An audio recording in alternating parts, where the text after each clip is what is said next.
Welcome to the Center for Global Humanities. I hope to see you more often in this forum. It's an exciting place, and I'm really delighted. I was sharing with a few friends. We had a great turnover for a topic and a subject and a title that I was afraid was going to be a little bit too esoteric for people in the community, but apparently not. People are interested. I am delighted, and we made a great choice in bringing you to UNE. My name is Anouar Majid. I'm the director of the Center for Global Humanities. I'm assisted by a number of people: Liz Bennett, Josh Pahigian, Dave, Diego, Lee Cote, and others who are in the room who will participate in one way or another in helping make this event a successful one. We will start soon after I give a little bio introduction about the speaker. Amy Remensnyder, she is a professor of history at Brown University, and she has been very passionate about the Middle Ages ever since she saw her first medieval cathedral at the age of 18. In her teaching and research, she seeks to illuminate the worldviews and experiences of medieval and early modern Europeans. She is particularly interested in relations between Muslims and Christians in the Mediterranean, the subject of her current research. Educated at Harvard University, the University of Cambridge, and the University of California at Berkeley, she has written several books and has received numerous fellowships and awards. And I also invited her to come to Tangier to see another part of the Mediterranean where the Mediterranean Sea connects with the Atlantic Ocean. So help me welcome Amy to the podium.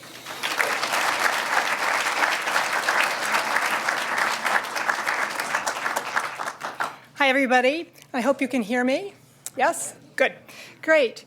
So given that it is a chilly October evening and fall, or maybe even winter, I come from Providence, Rhode Island, where it's, the sunny south, seems to have set in, I thought that you might appreciate thinking about the Mediterranean tonight. The Mediterranean, which is a sea of exquisite islands, limpid turquoise waters, picturesque villages, and, of course, sun.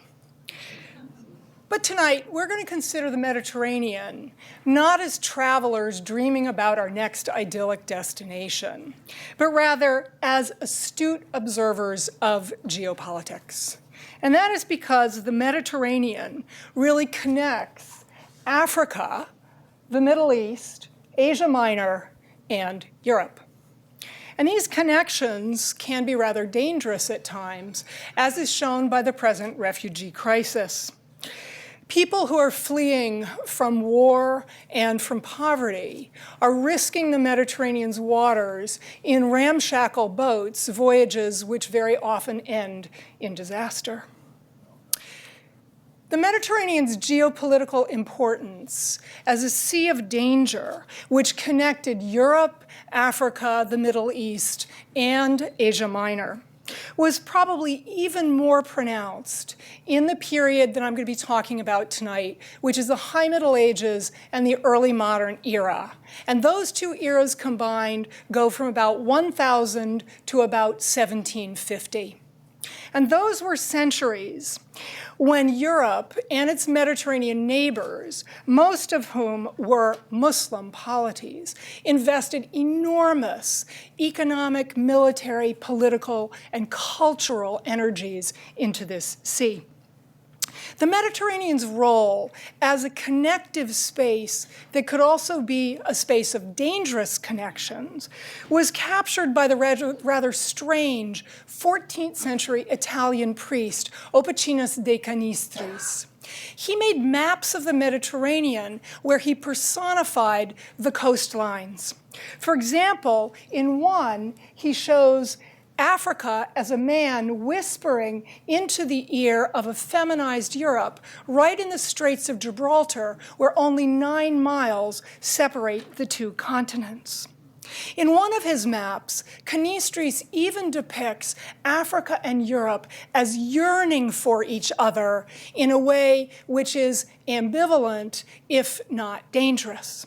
And in this map, I apologize for the poor reproduction here, he symbolizes the world as the first person, that is Adam and Eve, And so on Africa's side, there is the Virgo, that is Eve. And on Europe's side, there is the Vir, that is Adam. And they are naked and holding their hands out to each other. And the space and the cause of their connection, which is, of course, the fall, is the Mediterranean. Its eastern end is depicted as a devil's head, and it's even labeled causa peccati, which means the cause of sin. And in his image of Europe whispering into Africa's ear, the Mediterranean itself is a strange demon with its head out into the waters here by France, and then its feet going down into the eastern ends of the Mediterranean. Well, Canistris was right. Between 1000 and 1700, the Mediterranean created ambivalent but very intimate connections between Christian Europe and its Muslim neighbors. Those connections could have a violent edge, Canistris asserts in one of his maps, which shows Muslim Africa with a sword and Christian Europe as a feeble old man with rivers of blood running from his sides. Indeed, the high medieval and early modern Mediterranean was the site of violent conflict as Muslim and Christian polities struggled for the mastery of this sea.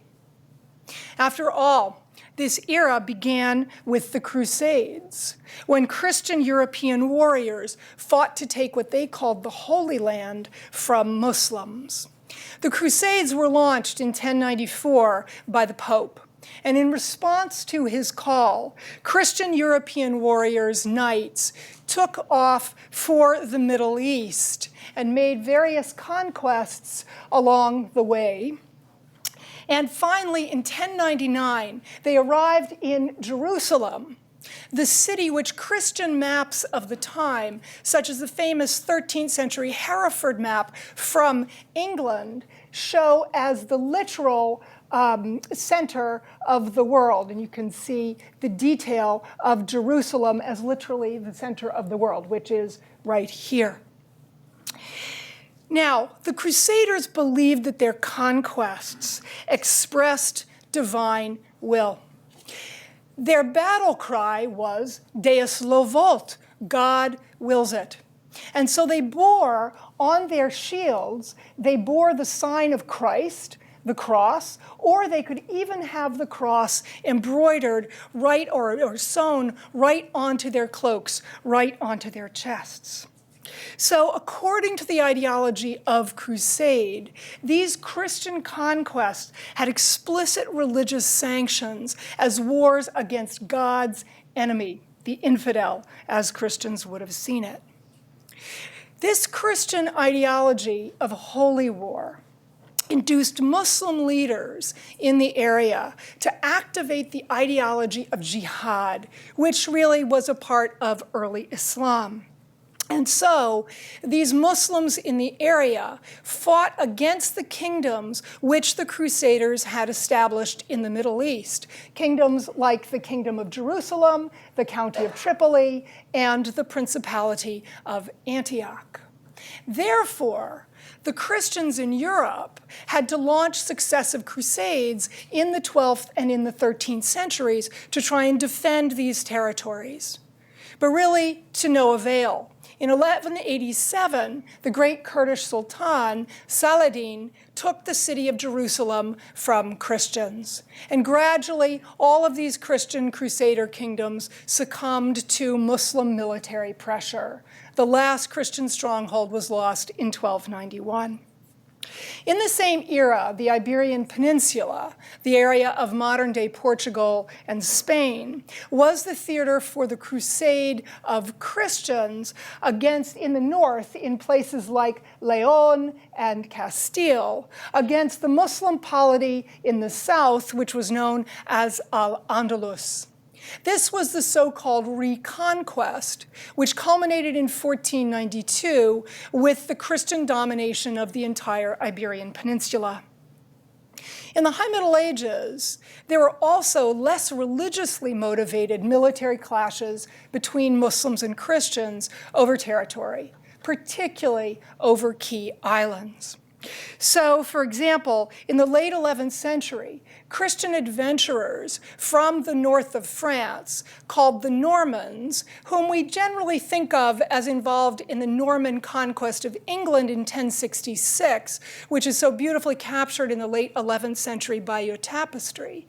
The Normans took their very efficient longships not only out into the English Channel, but they also took them all the way down the Atlantic coast of what is today France, Spain, through the Straits of Gibraltar, into the Mediterranean, where they conquered the strategically located and fertile island of Sicily from the Muslims in the late 11th century.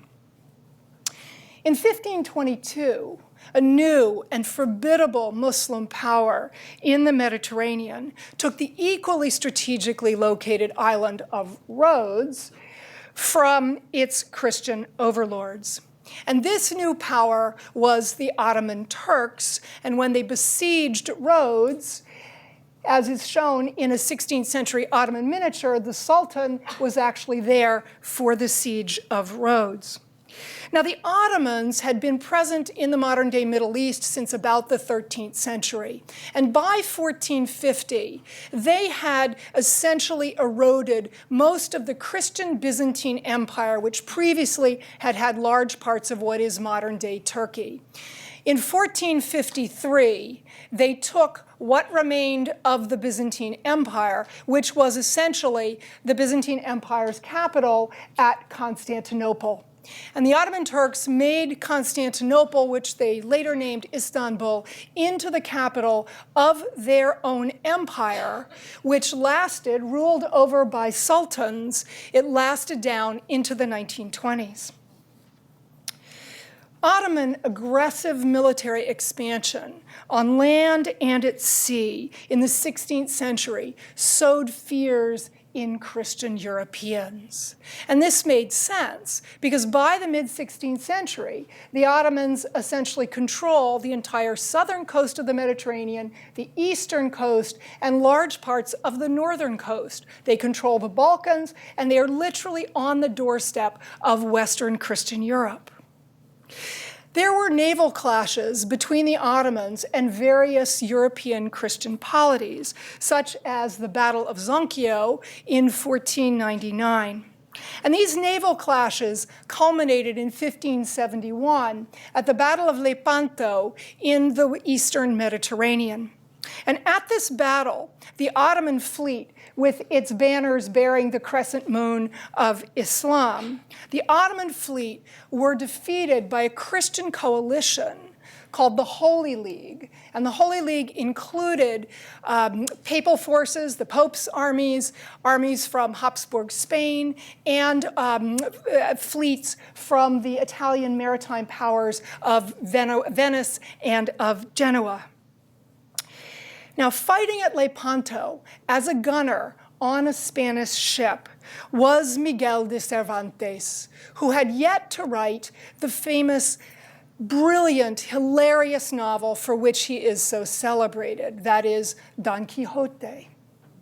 And on his body, he really bore the marks of the Mediterranean as a space for Muslim-Christian military conflict. And that is because at the Battle of Lepanto, he was so severely wounded that he eventually lost his left hand. Hence his nickname. Cervantes was known as El Manco de Lepanto, which means the one-handed man of Lepanto. Now, in the wake of Lepanto, large-scale naval clashes between Muslims and Christians really waned. But as Cervantes himself experienced, another form of violent Muslim-Christian confrontation for which the Mediterranean was an arena, that form actually intensified. And that was attacks by pirate and corsair ships of both faiths. The line between pirates and corsairs is a little hard to draw. Essentially, the corsair ship is a pirate ship which has been hired by a particular government and given license to attack that government's enemies. Now, pirates had prowled the Mediterranean ever since the Roman era. But in our period, the sea was particularly thick with them. And that is because in the 11th century, Europeans, Christian Europeans in the West, began a kind of maritime expansion into the Mediterranean, which means that in our period, there were many merchant ships which were plying these waters, and these were easy prey for corsairs and pirates. By the 12th century, corsair and pirate ships of both faiths were very, very abundant in the Mediterranean. And gradually, they began to establish real bases, places that were known for conglomerations of corsair and of pirate fleets. So by the early 16th century, the Mediterranean was lined on both sides with corsair bases. In North Africa, Muslim bases, and in the France, Spain, Italy, we have Christian corsair bases. These corsairs and pirates were menaces that were deeply feared by anybody who was traveling by ship and anybody who lived on the coastline of the Mediterranean. And Christian fear of corsairs was particularly ratcheted up in the 16th century when the Muslim polities of Tripoli, Tunis, and Algiers went from being corsair bases to really being corsair societies. That is, societies organized around the activities of their corsair fleets.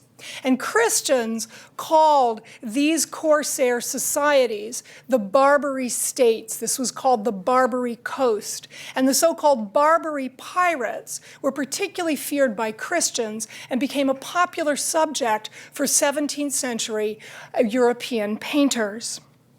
Now, there was a similar development on the Christian side with the Knights of Malta.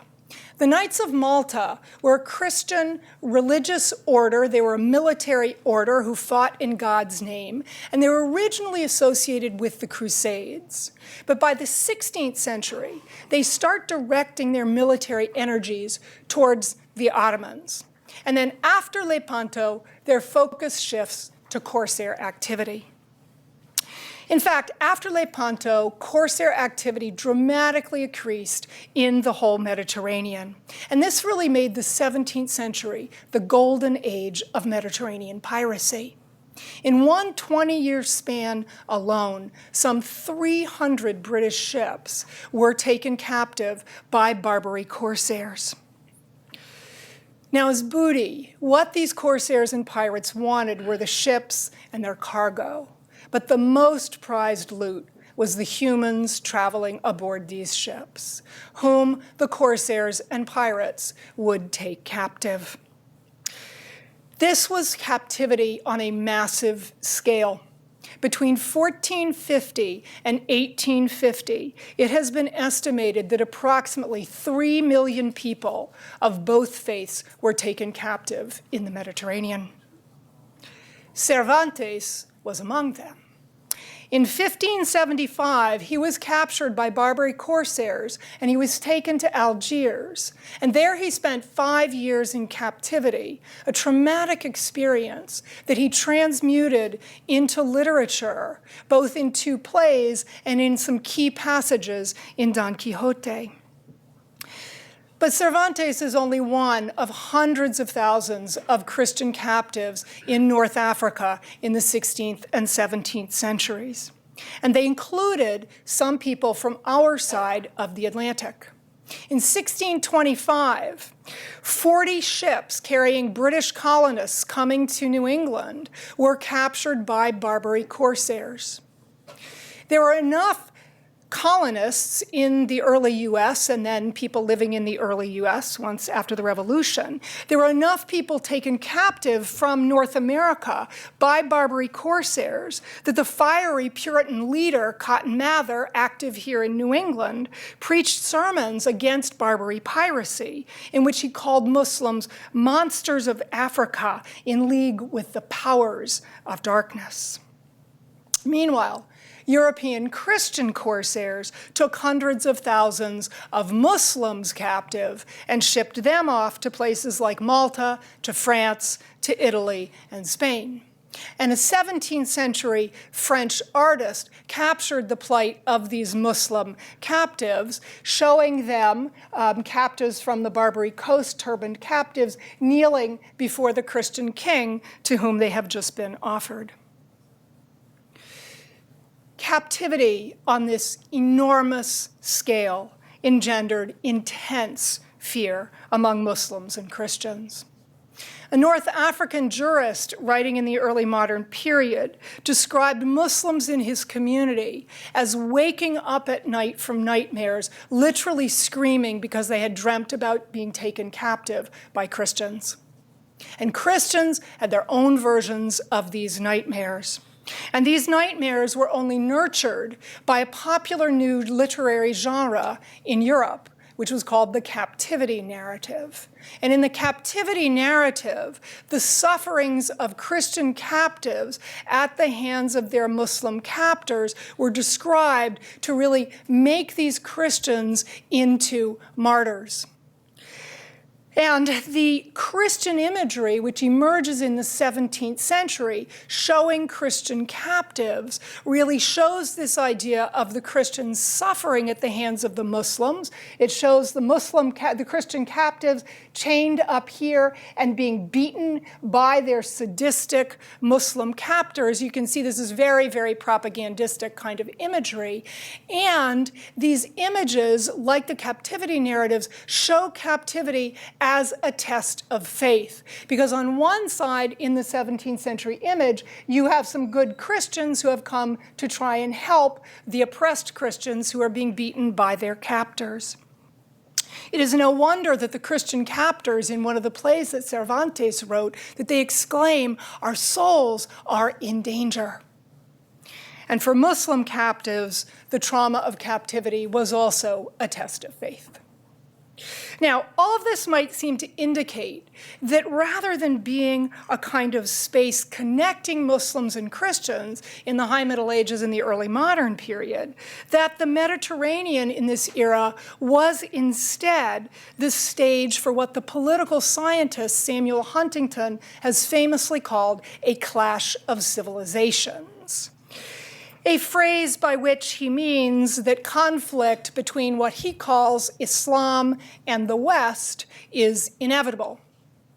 This idea of the clash of civilizations in the wake of the terrorist attacks of 9/11, 2001, has become very influential in the American political arena.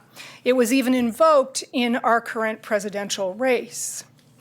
But what is relevant for us here is that Huntington grounded his claim in history, thereby making it seem like this conflict is not just inevitable, but it is eternal.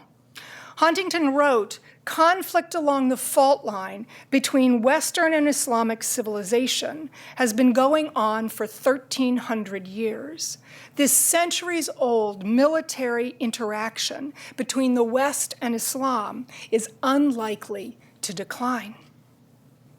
However, despite this evidence of violent Muslim-Christian military conflict that made the medieval and early modern Mediterranean really a sea of danger, I don't think that we can conclude that it thereby proves Huntington's thesis. And that is because inherent in each of the forms of violent conflict that I have just mentioned, that is war, corsair activity, and captivity, inherent to each of those is actually, or was actually, the possibility for all kinds of complex connections between Muslims and Christians that really dissolve any sense we might have of absolutely clear, simple opposition. So let's begin with military conflict. Military conflict could actually open the way for the connections of alliance and diplomacy. This was actually true even of an event like the Battle of Lepanto. Now, the Battle of Lepanto, which you're seeing here in a painting by a famous Renaissance Italian artist, Paolo Veronese, the Battle of Lepanto could seem like a pretty clear case of the West versus Islam. And Veronese's painting depicts it this way. Below, you see the battle happening, and above, in the clouds, the Christian patrons ensuring that the Christians are going to win, the Virgin Mary and various Christian saints. However, this clear case of the West versus Islam actually wasn't.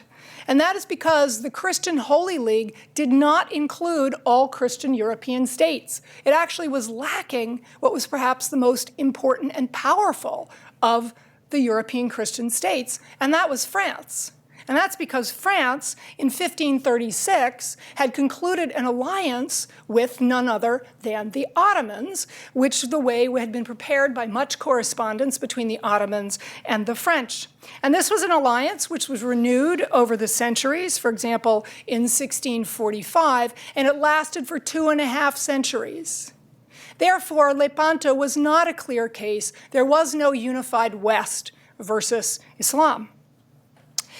Now, France was criticized by some other European powers for this alliance with the Ottomans. So in the 17th century, you have artists who paint the French king along with walking next to the Ottoman Sultan. Both of them are chained as captives, and leading them triumphantly is the German emperor. But in making this alliance with the Ottomans, France was really joining a long line of Christian European powers who had struck military alliances with Muslim polities. Even during the Crusades, Muslims and Christians could make alliances when it was convenient. They could ignore the oppositional ideologies of holy war. So, for example, in the early 12th century, the Christian ruler of the Crusader kingdom of Antioch made a military alliance with the Muslim ruler of Aleppo in order to attack jointly the Muslim ruler of Mosul, whom they both thought was interfering in their affairs. Now, Frederick II, who was Holy Roman Emperor in the 13th century, even used diplomacy and not war to regain the city of Jerusalem, which, remember, Saladin had taken from the Crusaders in 1187.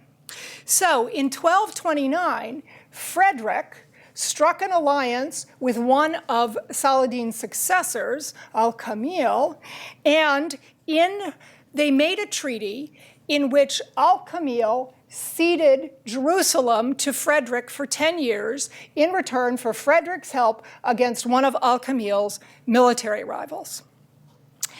This potential for Muslim-Christian diplomatic relations shows us that Muslim and Christian rulers could respect each other as members of a legitimate political elite.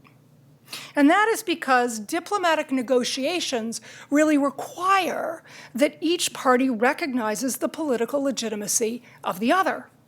Therefore, in the opening of a letter that the Christian king of Aragon wrote to the Muslim ruler of Granada in 1290, the letter opens to the very noble and honored Abu Abdullah ibn Nasser, by the grace of God, King of Granada, from us, Lord Alfonso, by that same grace, King of Aragon.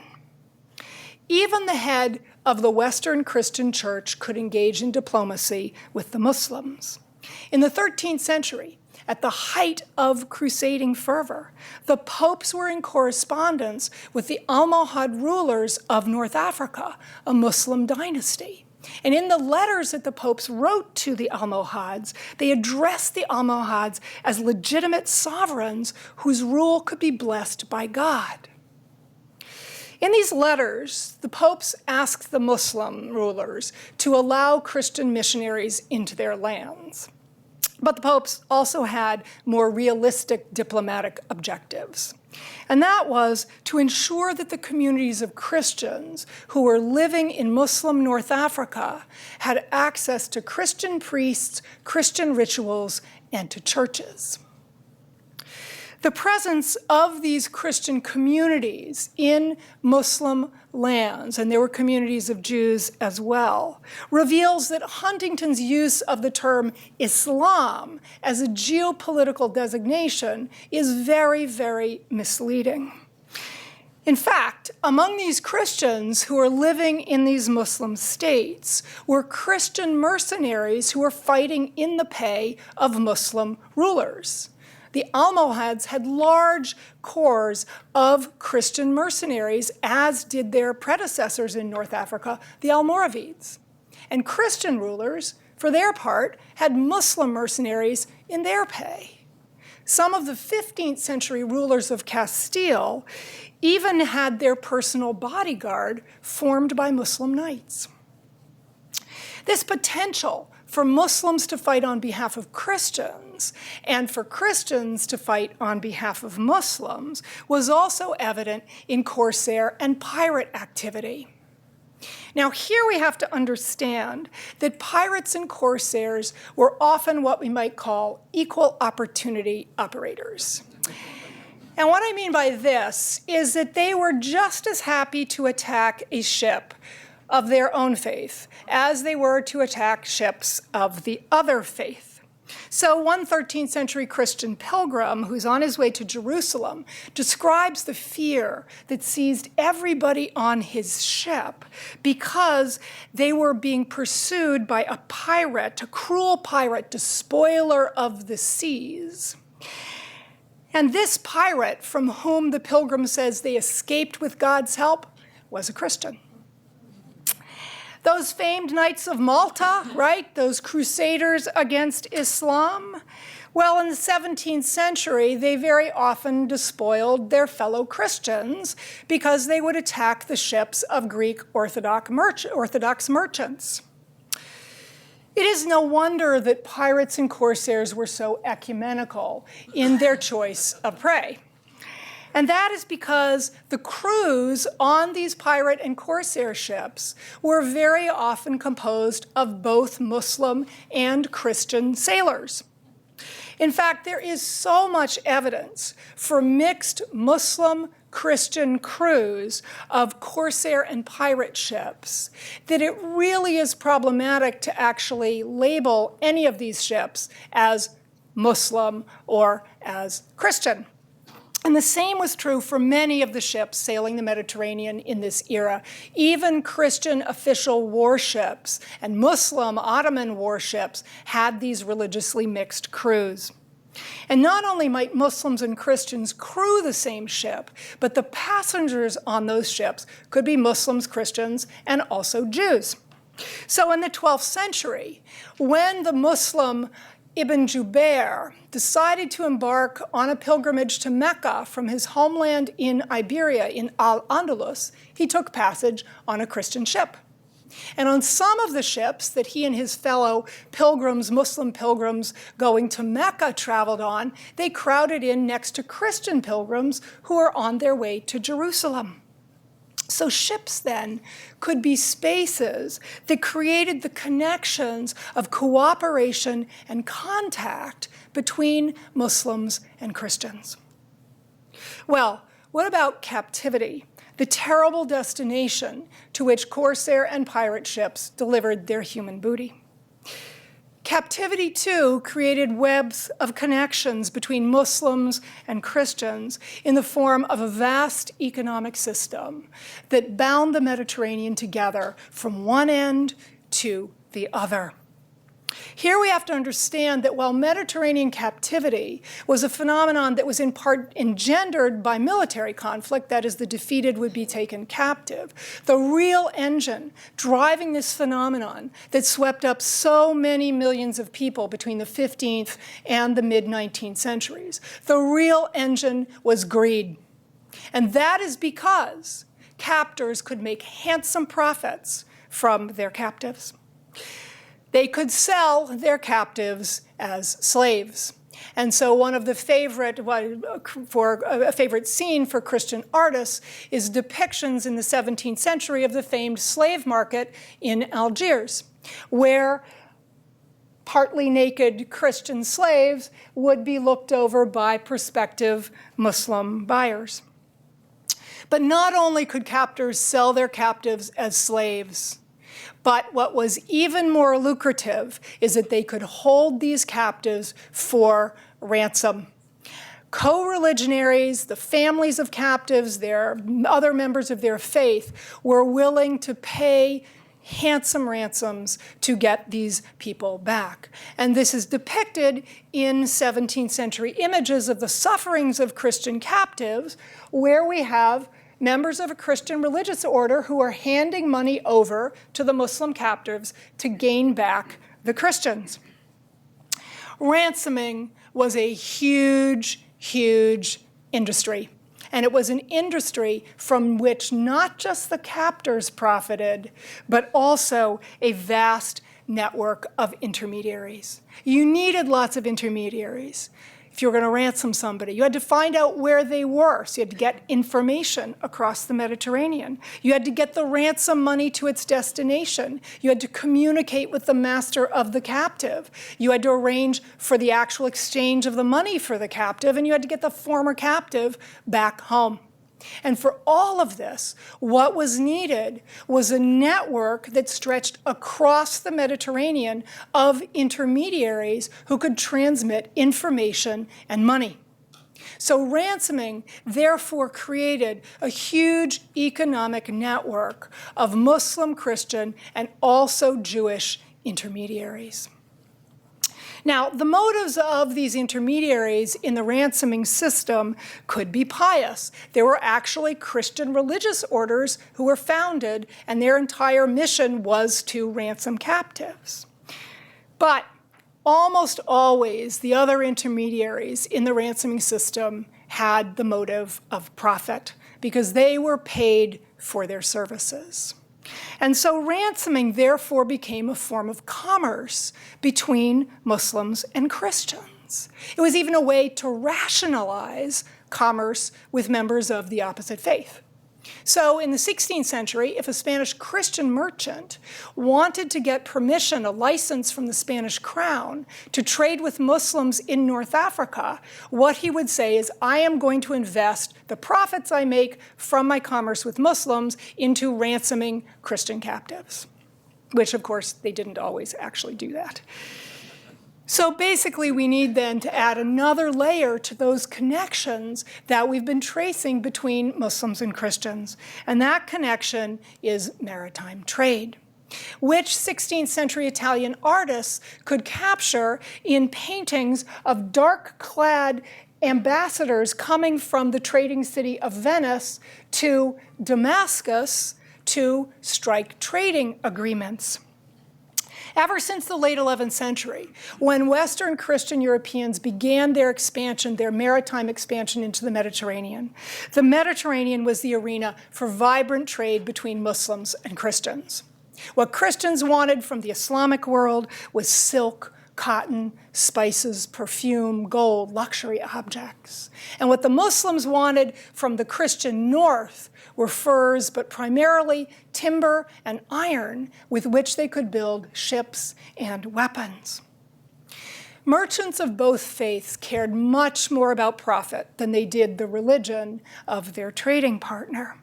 And so during the Crusades, when the popes banned the sale by Christians of timber and iron, which was war material, really, to the Muslims, Christian merchants basically ignored them. And Christian merchants did the same in 1291 when the Pope said all commerce with Muslims will cease. And so often did Christian merchants flout this last ban that in the 14th century the popes gave up and they began to run a very profitable business of selling licenses to trade with the Muslims. Now, so lucrative was maritime commerce between Muslims and Christians that safeguarding it was very often the goal of Muslim-Christian treaties. So in 1290, the Mamluk Sultan struck an alliance or an agreement with Genoa, which was a great Christian trading power. And in this treaty, the Mamluk Sultan explains why he struck this treaty with Genoa. He says, for the sake of the prosperity of the ports, and because of the wealth brought in by this nation, that is Genoa, and the large sums accruing to the customs from them, a treaty was signed with them. Now, this treaty guaranteed the safety of Genoese merchants in Mamluk territory, and it also authorized them, Genoese merchants, to bring their merchandise and wares to the great port city in Egypt of Alexandria. And these Christian merchants would have been very at home in Alexandria and the other great cities, particularly in Egypt. And they could actually reside there. That is because the Christian merchants were given by the Islamic authorities an official place within the cityscape of these North African and Egyptian cities. The Islamic authorities created bounded enclaves where Christian merchants lived in these cities. These enclaves were called fondacos, and these were really signs in the cityscape that the Muslim authorities were recognizing their connections with Christian maritime powers. One Italian maritime power that had its own fondaco in Egypt expressed in its own cityscape its identity as a Christian city that had connections of maritime commerce with the Islamic world. And that was the city of Pisa. In the late 11th century, the Pisans built in Pisa some churches which were adorned with plates from the Islamic world. And the plates are really embedded into the facade of the churches. One of these churches had 129 of these plates. And these plates come from the Muslim world. They're not trophies from the Pisans' crusading campaigns in North Africa, because they don't come from the places where the Pisans campaigned. These were acquired through commerce. Late medieval Italian art offers other evidence of Muslim-Christian commercial connections. Late medieval Italian artists such as Giotto could elevate Christ and the Virgin Mary by adorning them with motifs adopted from costly exotic objects imported from the Islamic world. So in the 1320s, Giotto painted a portrait of the Virgin, and around the edge of her veil is Pseudo-Arabic writing directly imitated from textiles imported from the Islamic world. Or a 15th century Italian artist painted the Virgin Mary and put an Arabic inscription in the halo around her head, which is based on what he would have seen on metalware plates from the Mamluk world.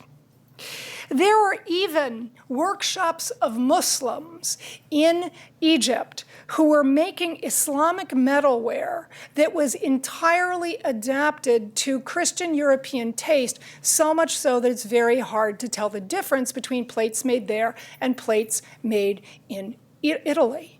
So, are these objects Muslim or Christian, or are they just Mediterranean? The high medieval and early modern Mediterranean, in fact, abounded in objects, buildings, cultural, political, social forms, and even people and places that defy easy categorization as either Muslim or Christian. They instead reveal to us what scholars call entanglement between Islam and Christianity. And when scholars use this word of entanglement, we actually mean it in just the way that anybody would who uses this word. By this word, we mean things which are so intertwined in such a dense network of connections that they cannot be easily pulled apart. Entangling could actually be produced by the connections between Muslims and Christians engendered by the three forms of violent conflict that we have been looking at. And so I want to have our final thing we're going to look at is how conquest, corsairs, and captivity actually made the Mediterranean a space for entanglement between Muslims and Christians. So conquest. Conquerors could take on the ways of the people they conquered, even if those people were of a different faith. Here we have to remember that in most of the situations of conquest I've been describing, the conquered stay on. They don't disappear when the Christian conquerors come. The Muslims don't disappear, or vice versa. They stay on as subject people under rulers of a different faith. Now, we can see this in Sicily, this kind of entanglement between the conquerors and the conquered. Remember, by 1091, the Normans have taken Sicily from the Muslims. But a visitor to the island in the mid-12th century might well have thought that actually the Muslims had conquered the Normans. And that is because if we look at the ways that the Norman rulers of Sicily in the 12th century projected their power, we find that on the one hand, they used Christian forms drawn from the Byzantine imperial ideology. So, for example, in a beautiful church from the 12th century in Palermo, La Martorana, it shows Roger II, ruler of Sicily, and he is dressed exactly in the same kind of dress that Byzantine emperors wore, as one can see in an 11th century manuscript from Byzantium. So he used these Norman rulers used forms drawn from Byzantine imperial ideology, but they also used forms drawn from the Islamic world. And Roger II is a spectacular example. At his coronation, he wore a sumptuous scarlet silk cape, and it was made probably by Muslim artisans who had been trained in Egypt. Now, its design, which shows a lion subduing a camel, expresses the Norman defeat of the Muslims.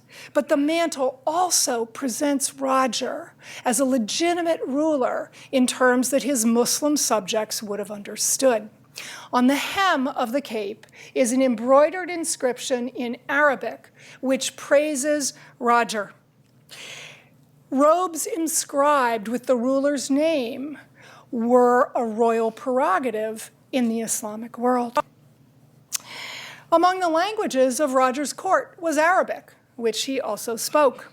And among his administrative institutions and personnel were forms imported and personnel imported directly from the Islamic world.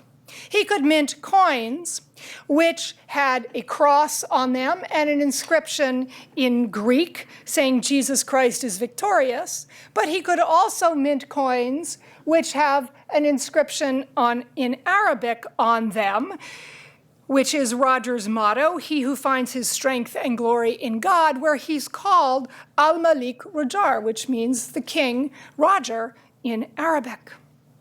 We can see the same entanglement in the jewel of a chapel that Roger built in Palermo as his own private church, the Cappella Palatina.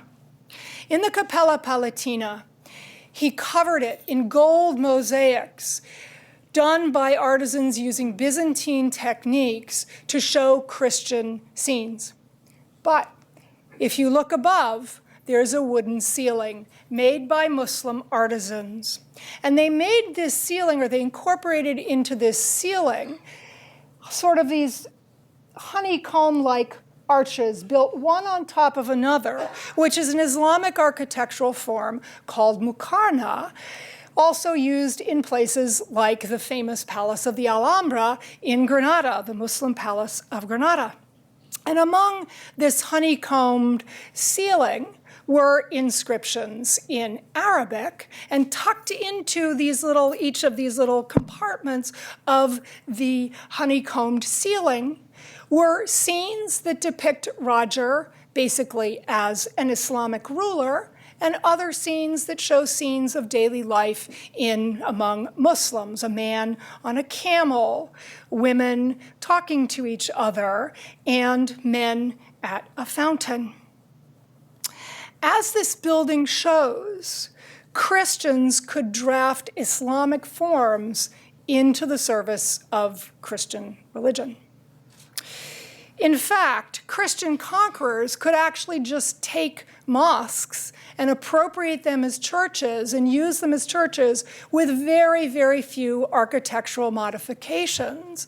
And perhaps the most famous example of this is the Great Mosque of Cordoba, today a UNESCO World Heritage Site, which in the 1230s was taken by the Castilian ruler, this is in the Iberian Peninsula, the Castilian ruler Ferdinand III from the Muslims, and he simply took the Great Mosque in the city and proclaimed it to be a church and introduced so few architectural modifications that the exterior of the building essentially looks as it was when it was first built in the 8th century, and when you walk inside the building, you are greeted by the forest of red and white horseshoe arches, which were originally introduced in the building in the 8th century, continued to be added on, and the gorgeous mihrab with mosaics and Arabic inscriptions indicating the direction of Mecca.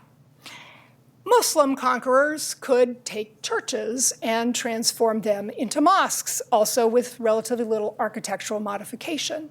And the most famous example of that is probably Hagia Sophia in Constantinople, a very old Christian church, which still has gorgeous mosaics from the Byzantine period showing Christ enthroned, flanked by the emperor and the empress, but which in 1453, when the Ottomans took Constantinople, was transformed into a mosque. Well, to return to Roger, the Islamicizing forms, the Muslim courtiers, the Islamicizing buildings with which he was surrounded must have had some kind of impact on his sense of self. In fact, conquest could produce individual identities in which Christian and Muslim ways of life mingled. Remember, the conquerors and the conquered are living together, and this situation of living together with people of a different faith could have a profound impact, as some crusaders themselves experienced. A 12th century Syrian aristocrat in the 12th century lauded French knights living in the Crusader kingdoms who, as he said, have become acclimatized and associated long with Muslims. Some crusaders adopted Islamic dietary restrictions and employed only Muslim cooks. The conquered could also adopt the ways of the conquerors. When the Ottomans conquered the island of Crete in the 17th century from Christians, large numbers of Greek men on the island converted to Islam. And they did this because it was a way to get ahead. As Muslims, they could join the Ottoman military and therefore join the ruling class on the island. But all of these new Muslims continued to speak Greek. These kinds of mixed identities were also common among other men of violence in the Mediterranean, and particularly corsairs and pirates. In their world, it wasn't always clear what it meant to be Muslim or Christian, and it wasn't always clear who was one and who was the other. If we consider, for example, the famed Barbary corsairs, the vast majority of the Barbary corsairs were so-called renegades. That is, they were Christians who had converted to Islam. These renegade corsairs could wield enormous political power in the Barbary states, and they could amass great fortunes by taking their former co-religionaries, that is, Christians, by taking them as captives. In 1588, 19 of 34 corsair captains in Algiers were renegades, Christians converted to Islam. And we can see a certain ambiguity in their allegiance to Islam if we look at the life pattern of one of them, who arrived just a few years later. He was a Dutch man known as Simon Dancer. And he arrived in Algiers. He became the leading corsair. He converted to Islam.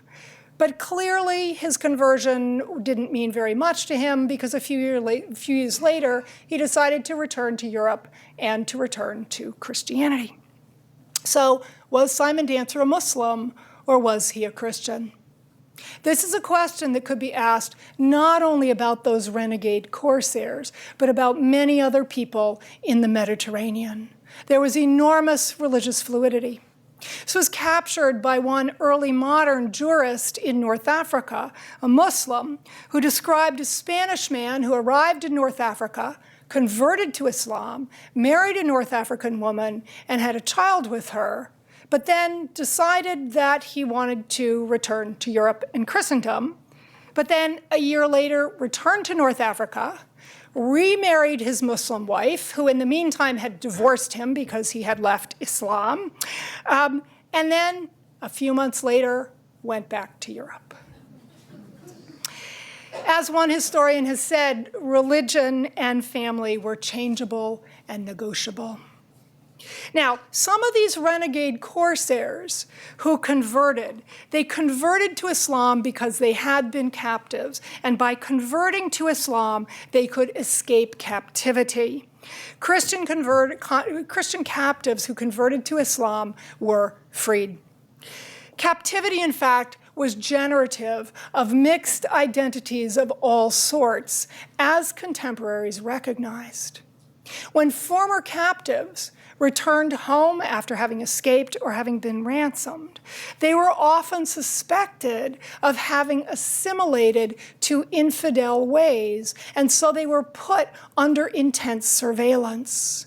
And this is a phenomenon which continues today. I was sad to learn that some of those schoolgirls who had been taken captive by the terrorist group Boko Haram and who have managed to return and escape are being suspected of having been radicalized, right? So captivity is this space for producing these mixed identities.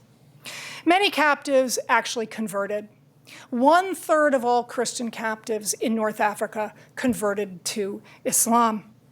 And their reasons were practical. They could be free, no longer held in captivity. And rather than waiting for a ransom that might never come, they could settle down and they could make a life for themselves in North Africa. But this didn't mean that they entirely changed their identities. They could retain their sense of self as Europeans and sometimes even Christians. One 17th century Christian French captive who converted in Tunis continued to maintain his correspondence in French with his friends back in Europe as if nothing had actually happened. Even captives who didn't convert could establish intimate relations with members of the opposite faith that would change them. There was a Christian female captive who became the sexual partner of the Muslim ruler of Tunis. And on his death, she told her son that she wanted to return to Christendom. He urged her to stay and to convert to Islam, but she refused. And so he allowed her to return to Europe. And there, she married the man to whom she had been engaged before she had been taken a captive. He was a Christian. And they had a son. But then upon this man's death, she returned to Tunis with her son, her Christian son, who was her other son's half-brother, her other son who is Ramadan, the ruler of Tunis. So Ramadan makes his Christian half-brother convert to Islam, but he allows his mother to remain a Christian. And upon her death, Ramadan, the Muslim ruler of Tunis, builds a church as her burial place. So what you can see here is that entanglement between Muslims and Christians created by captivity could create not just mixed identities of individuals, but it could also create mixed families and mixed bloodlines. In fact, in early modern North Africa, so many male renegades, that is, Christian converts to Islam, took as their sexual partners Muslim women, and so many Christian captives, female captives, became the sexual partner of Muslim men that, as one historian has said, Europe and Europeans were literally in North African blood. A legend, which was popular among European Christians in the crusading era, makes this same point, but rather differently.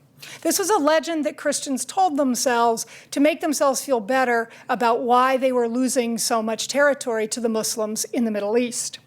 According to this legend, the reason the Muslims were winning these victories is that the Muslim knights had inherited their bravery from their mothers, who, according to this legend, were Christian European captives married off to Muslim men.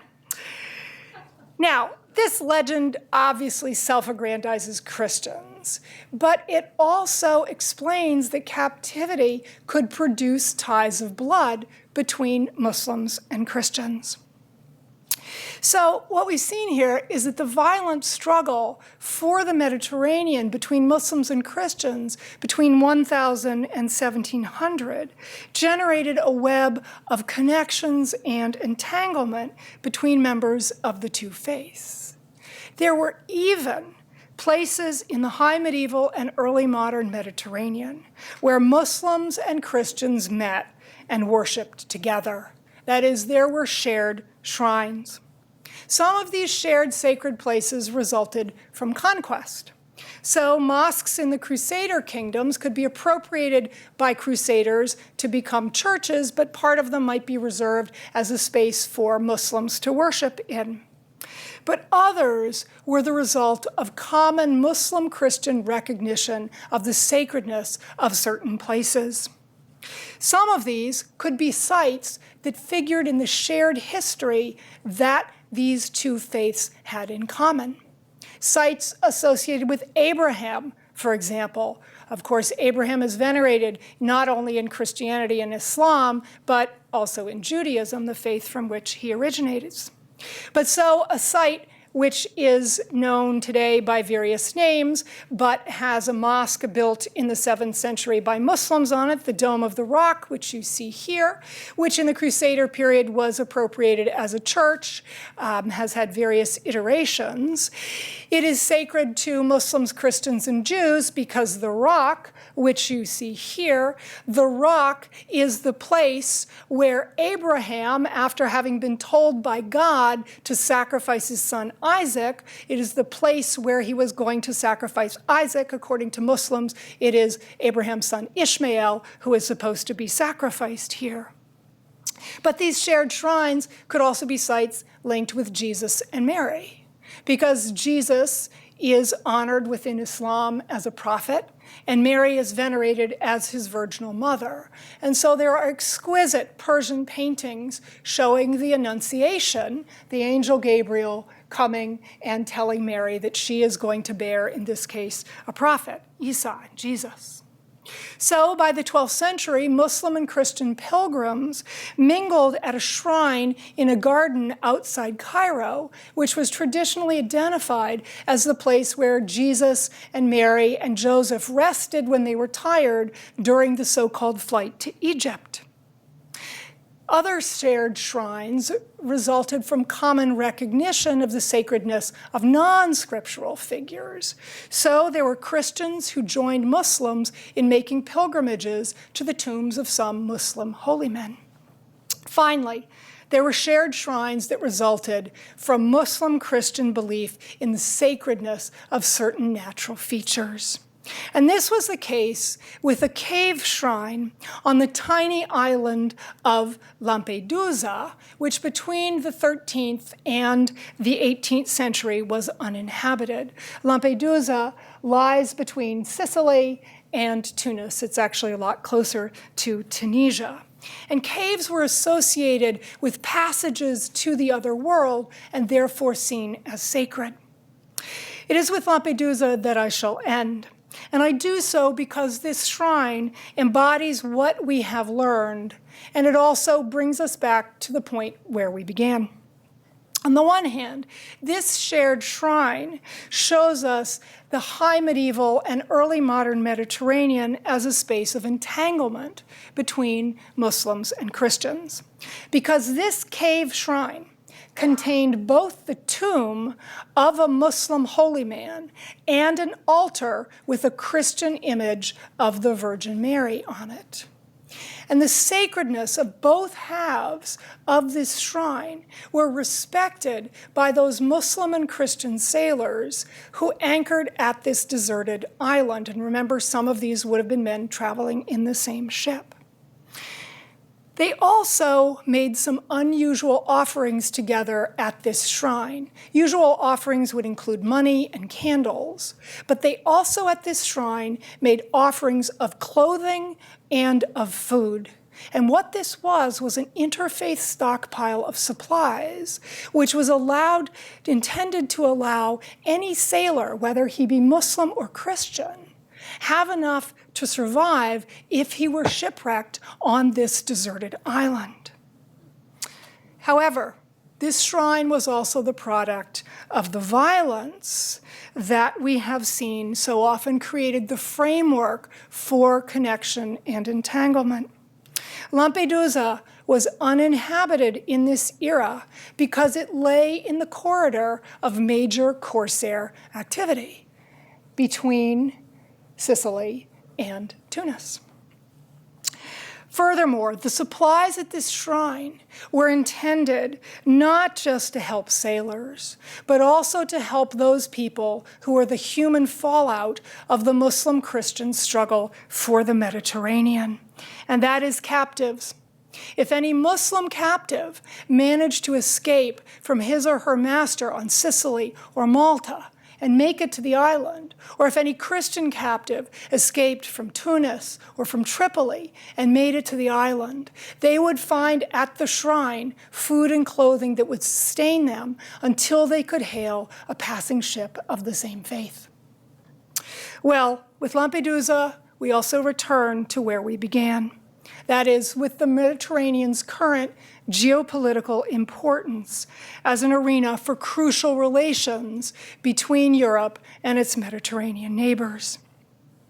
And that is because in the current day refugee crisis, Lampedusa and other small Mediterranean islands, which politically belong to Europe, Lampedusa belongs to Italy, islands which politically belong to Europe, but geographically hug the coast of North Africa or of Turkey, really gleam like mirages in the eyes of refugees and asylum seekers.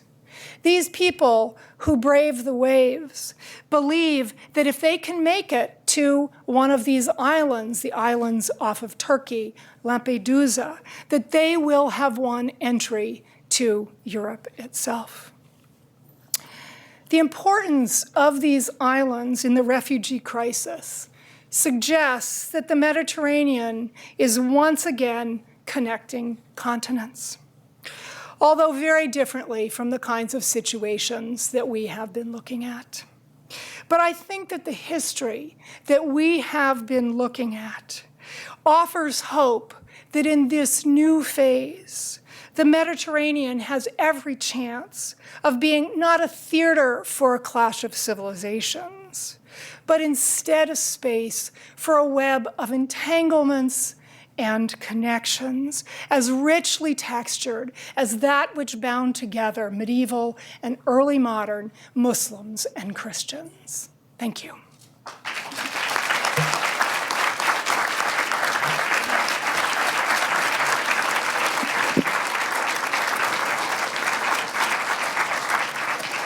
If you have any questions, please get the microphone first and then ask. Let's see, we have a question right over here. Hi, thank you very much for that. That was wonderful. What do you think would have happened if you removed greed from the equation a couple thousand years ago? Oh, if we had removed greed from the equation. Oh, okay. Do you want me to answer this one first? Okay. If we had removed greed from the equation, do you mean would there have been connections, therefore? Or conflict? Oh, or conflict? Well, what I would like to say is let us remove greed from all of human history and see what an incredibly different world we would have. And my follow-up question is, can you say shared shrine shows us 3 times fast?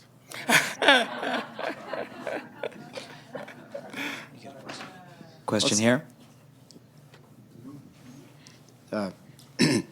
What do you think will happen in the very near future with the conflict that's still going on today? Do you have any opinion on that?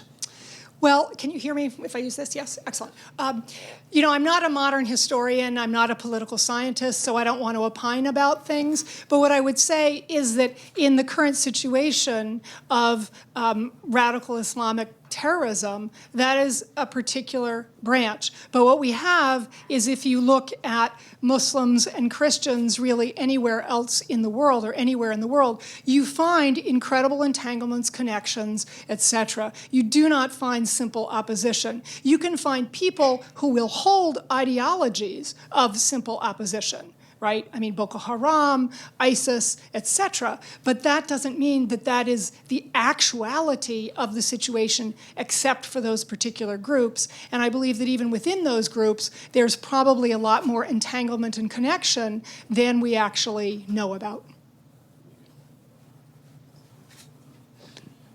We have a question from a student back here, one of our French exchange students. Here you go, Vincent. I just wanted to have your opinion about Jerusalem and if it has to be shared between the Muslims and the Jews. Well, again, I take refuge in the fact that I'm a medieval historian, and so I don't have to pronounce on modern politics. But what I believe as a medieval historian is that all three have claim, and that we do much better in our world when we share than when we fight. So I would argue for sharing and not for fighting. Question here. I'm just wondering how the Jews fit into this whole entanglement piece. Oh, I'm so glad you asked that, because the Jews are just as entangled as the Muslims and Christians are, and they're very often crucial intermediaries between the Muslim and Islamic worlds, because there are communities of Jews living in Christian Europe, and there are enormous, very important communities of Jews living all across the Islamic world. Yet another reason that this idea of Islam is completely, entirely wrong, because the Islamicate world had large communities of Jews and Christians. And so the Jews, if we looked at the Jews, we would find the same kinds of entanglement and connection that we find with the Muslims and Christians, with the difference that the Jews are never in the ascendant political position. They're always people who are living under the rule of either Muslims or Christians. And that means that they became very adept at becoming intermediaries because they had to do that to survive. And they also had to deal with, because they were always in a politically subordinate position, they became very adept at elaborating cultural forms which allowed them to survive. And so there are fascinating things to say about the Jews all across the Mediterranean world and the ways that they fit in. Let's see, we have a question from one of our political science professors over here, Brian. Uh-oh, it's probably going to be about Israel-Palestine, Oh, right? no, not that much. So just to follow up on what you were just saying, so, it strikes me, so the Jews generally in this position of statelessness, right, never the position of power. I'm struck by this image you have here. So we have people who are, essentially stateless, throwing themselves on the mercy of Europe, hoping for refuge. And, when Hannah Arendt was writing about the Jews, for example, she made this point, which is, by the time you're appealing to your rights as a human, the rights of man, as opposed to asserting your rights as a citizen, you're screwed. There's no such thing as the rights of man. Like, you impose your rights. And it really strikes me that when Islam and Christianity were at war in the sense of, states fighting each other, they could create these sort of like deep, complex relationships with some mutual respect there.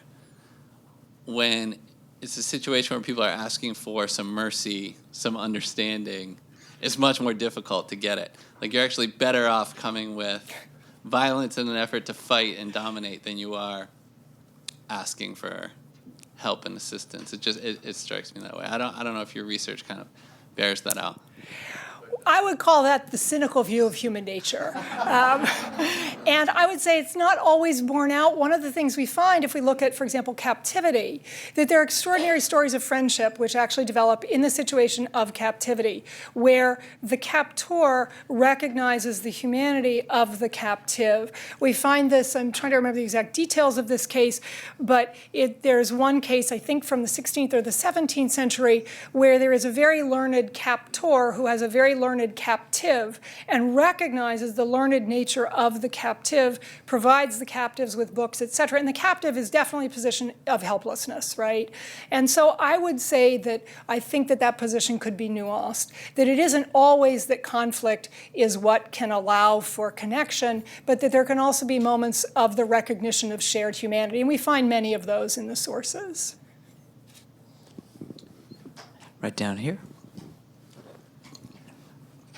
Thank you for your excellent presentation. I'd just like to perhaps comment that actually in the Muslim conquests, and even the Prophet said, the Quran said that Christians and Jews were protected because they are people of the book. And secondly, in their expansion of their empire, they employed Christians and Jews because they recognized that they had the skills needed to administer an empire. Yeah, absolutely. The Jews and the Christians had the status of dhimmis in Islamic lands, which was a protected status. It was a subordinate status. It's not equality, but it is a protected status. And definitely, certainly, we find the use of Christians. There are many Christians and Jews at the courts, for example, of the early Muslim rulers of Iberia, and they need them there as skilled intermediaries. So it's a very good point to bear in mind. Absolutely. Let's see. Well, I think we'll end it there. Thank you very much for a wonderful presentation. Thank you. We all enjoyed it very much.